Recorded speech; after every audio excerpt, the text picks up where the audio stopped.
How to submit sitemap in Google Search Console 2023 easy and fast.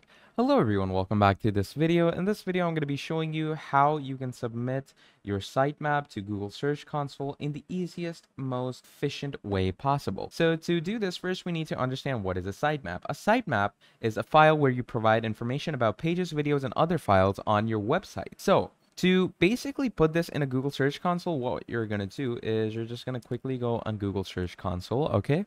You're just going to write that, and here you're going to get the first link. So all you're going to do is you're going to click on it, and here it's going to show you improve your performance on Google Search. You're just going to go ahead and click on Start Now.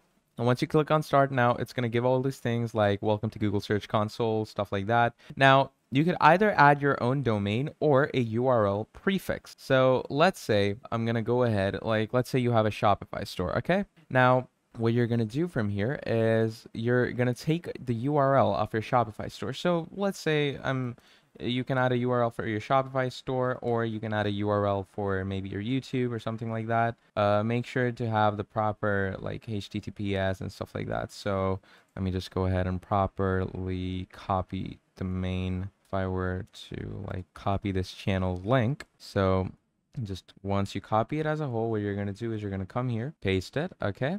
Now, once this is done and you're done with all this, you're going to continue. And once you've continued and, finish your verification and everything, what that's going to do is then it's going to ask you to add the XML. Now, you're probably wondering what the XML for your website is. So what you're going to do is then you're just going to add, you're going to write your website's name, and then you're just going to write this, that XML. And once you do that, this is going to show the XML file of your page or whatever, and then you're just going to copy it and paste it into the verification menu, and from there on out, you're going to properly submit your sitemap to Google Search Console. But yeah, that's pretty much it. So I hope this video was helpful to you. Thank you for watching, and I'll see you all next time. Goodbye.